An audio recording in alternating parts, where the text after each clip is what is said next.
तो बात राजधानी पटना की, जहां एक बार फिर से अपराधियों ने पुलिस को चुनौती देते हुए सरेआम वकील के मुंशी की गोली मारकर हत्या कर दी, जिसके बाद से इलाके के लोग दहशत में हैं।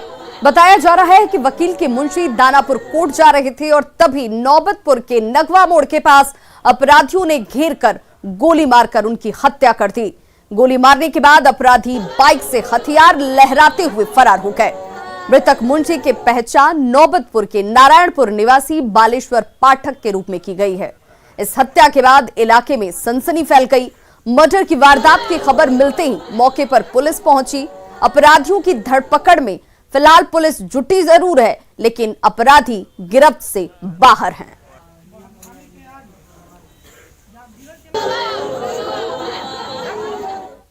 वैशाली के भगवानपुर के वारिसपुर में NH 22 पर अर्धनग्न स्थिति में एक शख्स के शव को बरामद किया गया, जिसके बाद इलाके में सनसनी फैल जाती है। मृतक का कपड़ा पास के ही खेत में बरामद किया गया है। आशंका ये जाहिर की जा रही है कि हत्या करने के बाद शव को सड़क के किनारे फेंक दिया गया।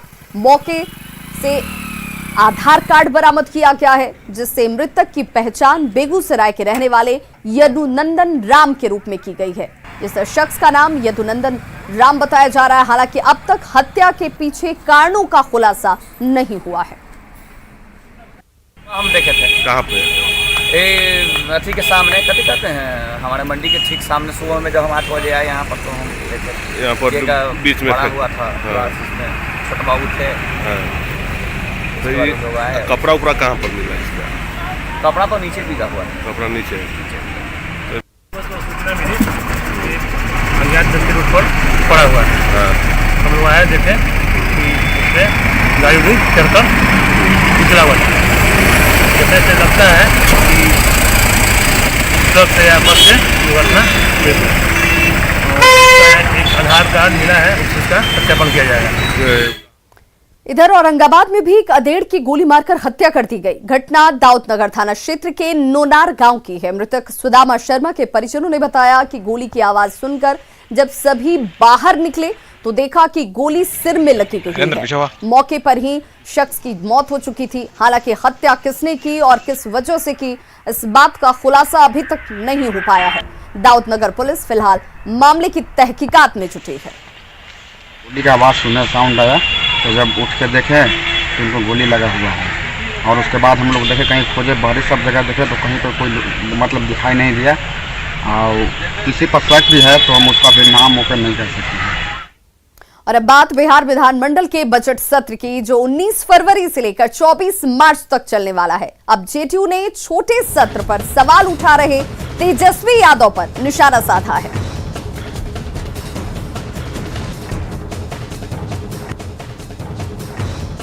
सियासत का एक्सीडेंटल बेग बना मचिया मैन की गले का घेग। सत्र अवधि पर बड़बोले बबुआ, बनते हो हंगामे के अगुआ।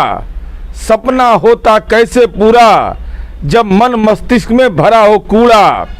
भोपू गर्जन नहीं चलेगा, जवाब कड़कदार मिलेगा। 4 दिन नहीं, 19 फरवरी से 24 मार्च तक का होगा सत्र। तैयार रखिएगा आदतन तख्ती। सत्र की गरिमा खातिर कुछ पढ़ लीजिएगा। समझ में ना आए तो बेऊर और तिहाड़ जेल में पूछ लीजिएगा। तो देखिए, ये 18 मार्च को राजकीय विधेयक और राजकीय कार्य जो है वो किया जाना है। 19 फरवरी से बजट सत्र की शुरुआत हो जाएगी। और इधर आरजेडी का कहना है कि तेजस्वी यादव के दबाव में सरकार ने बजट सत्र को लंबा किया है। दल श्री तेजस्वी यादव जी के दबाव के सामने सरकार को झुकना पड़ा। ये तेजस्वी यादव जी की जीत है और ये श्रेय तेजस्वी यादव जी का है कि बजट सत्र को लंबा करना पड़ा सरकार को। और जनता के मुद्दे अब सत्र में विपक्षी पार्टियां उठाएंगी, सभी माननीय विधायक को उठाने का मौका मिलेगा। सरकार की तो मंशा थी कि सत्र को छोटा रखा जाए, जिससे सवालों के बौछार से सरकार बचे, लेकिन तेजस्वी यादव जी के दबाव के आगे सरकार को आखिरकार झुकना पड़ा। और इस वक्त स्कूल के बच्चों से जुड़ी हुई बड़ी खबर सामने आ रही है। खबर ये कि अब कक्षा 1 से लेकर 8 तक के बच्चों को स्कूल जाने की इजाजत मिल सकती है। शिक्षा विभाग के प्रधान सचिव संजय कुमार ने न्यूज 18 से एक्सक्लूसिव बातचीत में जानकारी दी है कि इसी महीने की आखिर में सरकार स्कूलों को खोलने को लेकर के फैसला ले सकती है। 25 जनवरी वो तारीख है जब मुख्य सचिव की अध्यक्षता में क्राइसिस मैनेजमेंट ग्रुप की बैठक होगी और इस ग्रुप की बैठक में ही फैसले होने की उम्मीद जाहिर की जा रही है। संवाददाता रजनीश कुमार ने शिक्षा विभाग के प्रधान सचिव संजय कुमार से खास बातचीत की है। बिहार में 4 जनवरी से क्लास 9 से लेकर 12वीं तक की पढ़ाई तो चल रही है, लेकिन बच्चों की उपस्थिति नहीं के बराबर है। ऐसे में सरकार अब 5वीं से लेकर 8वीं तक के लिए क्या विचार कर रही है, हम जानने के लिए पहुंचे हैं शिक्षा विभाग के प्रधान सचिव संजय कुमार से। हम सीधे जानते हैं, सर क्या लग रहा है जिस तरह से आप लोगों ने फैसला लिया था क्लास 9 से 12वीं तक में, लेकिन प्रेजेंट बहुत कम नहीं। देखिए, उसमें ऐसा है कि करीब रोज 14 से 15% का अटेंडेंस है, यानी कि हम तो 50% पर एक दिन का अटेंडेंस सीमित किए हुए हैं। फिर भी यदि 30% अटेंडेंस है तो कम है। उसका एक वजह ये भी है कि इसमें 2 क्लास ऐसे हैं जिनके अभी एग्जाम्स होने वाले हैं, 10वीं और 12वीं। कोविड-19 के संक्रमण के दृष्टिपथ जो एहतियात बरते गए हैं, तो इसमें ये देखा गया है कि हमें किसी प्रकार का कोई अनियंत्रित सिचुएशन कहीं पे भी नजर नहीं आया है। इसलिए विभाग अब इस बिंदु को असेस कर रहा है कि अब क्लास 1 से 8वीं तक को भी चरणबद्ध तरीके से खोला जाए। तो इस बिंदु पर हम लोगों ने क्राइसिस मैनेजमेंट ग्रुप जो मुख्य सचिव की अध्यक्षता में है और उसमें सब विभाग रहते हैं, उसके बैठक के लिए एक अनुरोध किया है और उस बैठक में इस मसले को रखा जाएगा और जिस प्रकार का निर्णय होता है उससे फिर हम आप लोगों को बताएंगे। कैसा रहा जो अभी स्कूल खोले गए हैं, उसमें फीडबैक कैसा मिला? फीडबैक अच्छा रहा है, इन द सेंस कि किसी भी प्रकार की कोई ऐसी अनहोनी या अनियंत्रित कहानी हम लोगों के समक्ष नहीं आई है। एक मुंगेर के बारे में वाकया आया था, लेकिन वो बाद में पता चला कि वो सही नहीं था, सही तथ्यों पर आधारित नहीं था। यानी क्लास 1 से लेकर 8 तक के भी बच्चे स्कूल आ सकेंगे, ऐसी बात चल रही है। इस बिंदु पर विभाग सीरियसली विचार कर रहा है और हम क्राइसिस मैनेजमेंट ग्रुप में इस पर जो भी निर्णय होगा फिर हम उससे आपको बताएंगे। कब तक उम्मीद रखा जाए? जनवरी? मैं समझता हूँ इस महीने के अंत तक निर्णय हो जाना चाहिए। बिल्कुल। एक तरह से अगर कहा जाए तो क्या सब प्रिकॉशन होगा, क्योंकि छोटे बच्चे रहेंगे, उनके लिए ट्रांसपोर्टेशन से लेकर जो पाठ्यक्रम है उसको लेकर क्या? देखिए, प्रिकॉशन तो जो सबसे अहम चीज़ है वो है कि दूरी बना करके रखें, मास्क का इस्तेमाल करें, मास्क का प्रयोग करें और जो नॉर्मल हाइजीन है हाथ को साफ रखने की, तो ये सब चीज़ें तो अपनी जगह पर है। आपने एक अनुरोध पत्र भी दिया था स्वास्थ्य विभाग को कि तमाम जो बिहार के स्कूल हैं उनमें सैंपलिंग हो, मतलब कोरोना जांच हो। अब तक लग रहा है कि पहल कहीं हुई नहीं? पहल हुई है और तभी उसी के आधार पर हम कह रहे हैं कि हमें किसी प्रकार की कोई ऐसी अनहोनी या अनियंत्रित कोविड-19 के संक्रमण की सूचना नहीं है। यानी पूरे बिहार में जो स्कूल खुलेंगे वहां पर भी निरंतर आप जांच करवाएंगे? ये एहतियात तो रखना पड़ेगा और कुछ एक महीनों तक रखना पड़ेगा। बिल्कुल। तो संजय कुमार शिक्षा विभाग के प्रधान सचिव हमारे साथ थे और इन्होंने साफ कहा है कि फीडबैक बेहतर मिल रहा है, यानी क्लास 9 से 12वीं तक के लिए स्कूल अभी चल रहे हैं, लेकिन अब सरकार विचार कर रही है कि क्लास 1 से लेकर 8 तक को भी चरणबद्ध तरीके से खोला जाए। कैमरामैन दीपक के साथ रजनीश कुमार, न्यूज 18 पटना। गुरु गोविंद सिंह जी महाराज के 354वें प्रकाश पर्व को मनाया जा रहा है और बिहार के मुख्यमंत्री नीतीश कुमार भी पटना साहिब गुरुद्वारे में पहुंचे हुए हैं। तस्वीरें आपके सामने। मुख्यमंत्री ने पटना साहिब गुरुद्वारा पहुंचकर गुरु के दरबार में मत्था टेका और राज्य में अमन चैन की दुआ मांगी।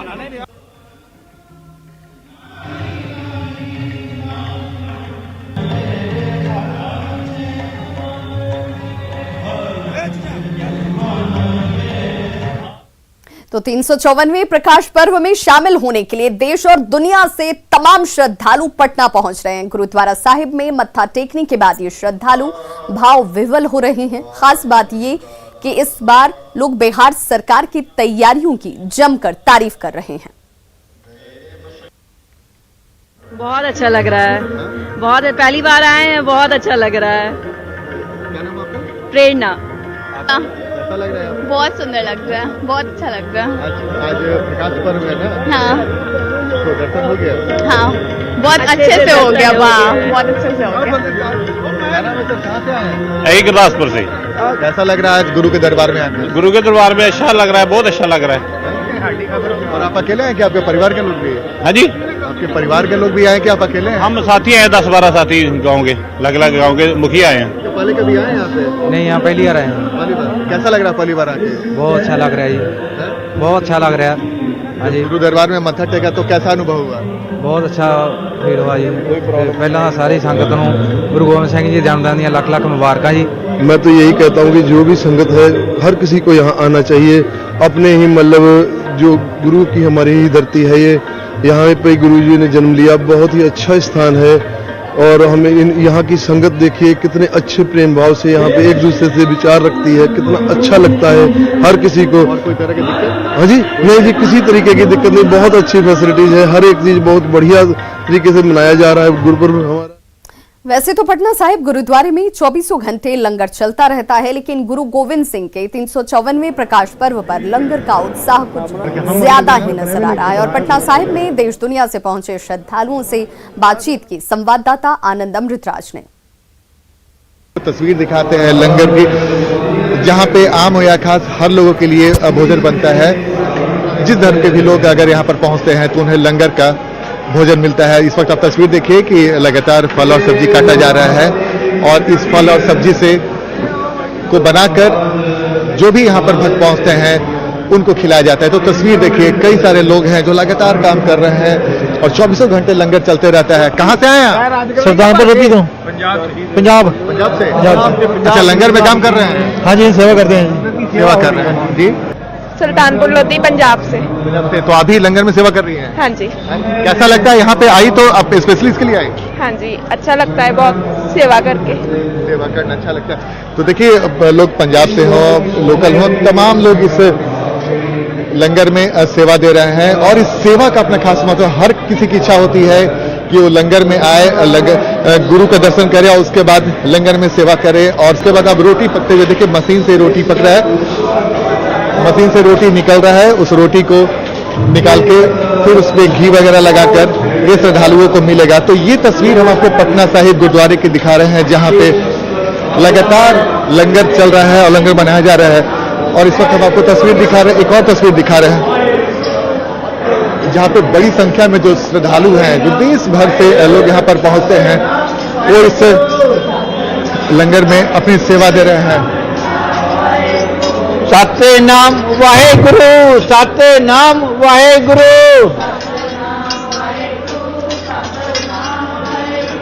सतनाम वाहेगुरु, सतनाम वाहेगुरु। तो गुरु गोविंद सिंह महाराज के 354वें प्रकाश पर्व के मौके पर देश और दुनिया से भक्त पटना साहिब गुरुद्वारा पहुंच रहे हैं। और ऐसे ही एक परिवार जो पंजाब में रहता है, अपने पूरे परिवार के साथ पटना पहुंचा और गुरु के दरबार में मत्था टेका।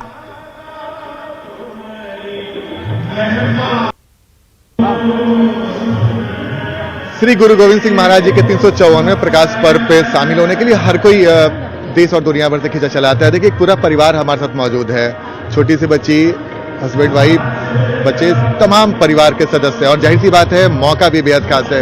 क्या नाम है सर आपका? हरप्रीत सिंह। कैसा लगता है गुरु के दरबार में आकर? बहुत अच्छा लगता है, बहुत अच्छा लगता है। और आज जब मत्था टेका तो कैसा, प्रकाश पर्व के मौके पे मत्था टेकना कैसा लगा? बहुत अच्छा लगा। हम हर साल आते हैं, हमको आते हुए 25 साल हो गए। 25 साल हो जी। आपका नाम क्या है? प्रमोद। कैसा लगा, हो गया दर्शन? हाँ। मत्था टेक दी? हाँ। और कैसा लगा यहाँ पे आके? बहुत अच्छा लगा। बहुत अच्छा। मतलब पापा को तुम लेकर आई? पापा हमको ले गए। पापा तुमको लेकर आए। आपका नाम क्या हुआ? प्रभजोत कौर। कैसा लगता है प्रभु जी यहाँ पे आकर? बहुत अच्छा लगता है। हमारे गुरुद्वारा में कि मतलब भेदभाव कुछ है ही नहीं, सभी बिरादरी एक ही साथ एक ही पंगत में बैठ के खाना खाते हैं, लंगर करते हैं, सभी है ही, सब कुछ बहुत अच्छी तरह से इंतजाम वगैरह है, बहुत ही अच्छी तरह मनाया जा रहा है। आपका नाम क्या है? जसकरण सिंह। कैसा लगता है जसकरण यहाँ पे आके? अच्छा। हा? अच्छा लगता है। पहले कभी आए हो कि नहीं? जी आए हो। हर साल। आज आकर कैसा लगा? अच्छा। ठंड वगैरह नहीं है ना? नहीं। ठीक है, धन्यवाद सर। तो देखिए ये एक पूरा परिवार है जो आज के मौके पर यहाँ पे विशेष रूप से दर्शन करने पहुंचा था, और जो घर के मुखिया थे वो पिछले 25 सालों से यहाँ पर आते। तो जाहिर सी बात है, हर कोई की इच्छा होती है कि गुरु के दरबार में आके मत्था टेके, लेकिन प्रकाश पर्व के मौके पर अगर आप पटना साहिब गुरुद्वारा पहुंच जाते हैं तो उसकी बात ही कुछ और है। कैमरामैन सुबोध के साथ Anand Amritraj, news 18 network, Patna. Break के बाद एक बार फिर से आप सभी का बहुत स्वागत है। 7 नदियों से घिरे खगड़िया में अभी भी कई इलाकों में आवागमन का एकमात्र सहारा नाव ही है। बाढ़ का समय हो या फिर कपकपाती ठंड, इन लोगों का नाव से आवागमन करना मजबूरी बन गई है। ऐसे में नाव परिचालन को लेकर जिला प्रशासन ने कई तरह के निर्देश भी जारी किए हुए हैं। बावजूद बूढ़ी गंडक नदी के सीढ़ी घाट पर चल रहे नाव बिना नाविक के ही चल रहे हैं। जो लोग नाव पर बैठते हैं वो खुद ही नाविक बन जाते हैं और एक छोर से दूसरे छोर तक बंधे रस्सी के सहारे नाव को खींचा जाता है। ऐसे में किसी अनहोनी का भी डर हमेशा बना रहता है, लेकिन इसके बावजूद लोग इसी रास्ते से, इसी तरकीब से एक छोर से दूसरी छोर तक यात्रा कर रहे हैं। इस समय हम खड़े हैं खगड़िया के सीढ़ी घाट पर। जो आपको ये बूढ़ी गंडक है, वहाँ पर ये स्थिति हम आपको दिखा रहे हैं कि जो ग्रामीण है यहाँ पर वो नाव के सहारे आवागमन करते हैं। ये देख सकते हैं कि ठंड में खास करके काफी लोगों को परेशानी होती है। ये जो साफ तौर पर देख सकते हैं कि नाव जो ये है उस पर नाविक नहीं रहने के कारण जो भी लोग यहाँ पर इस नाव पे चढ़ते हैं वो खुद नाविक बन जाते हैं और इसी रस्सी के सहारे वो एक छोर से दूसरे छोर तक पहुँचते हैं। ये कुछ लोग हैं, महिलाएं हैं, उनसे हम ये बात करते हैं कि आखिर कितना डर लगता है इस नाव पर। अच्छा, आप बैठते हैं, आप कितना डर लगता है इस नाव पर? डर नहीं लगता, तो नदी इधर उधर दोनों नदी पार नहीं देता है, तार खींचते हैं तो लोग लगता है आप गिर जाता है। बाल बच्चा लेके सभी नाव से पार होय छियै, कखन कोन घटना होते से मुश्किल छै, होय नहीं छै।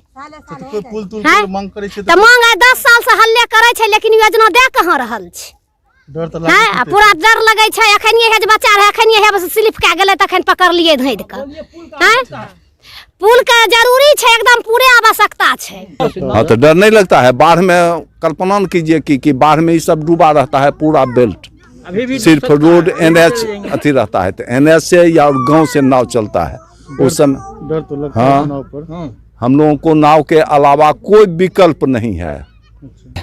पूरा डर लगता है। चौधरी टोला तो खगड़िया के बारे में यहाँ से बहुत लोग जाते हैं। 3 पंचायत बोलबे किए हैं, 3 पंचायत इसमें है।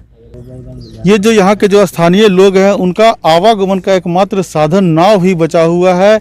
हालांकि यहाँ के जो स्थानीय लोग हैं उनको द्वारा पुल की मांग लगातार की जा रही है। देखना यह होगा कि इनकी आवाज़ सरकार और जनप्रतिनिधि तक कब तक पहुँचती है।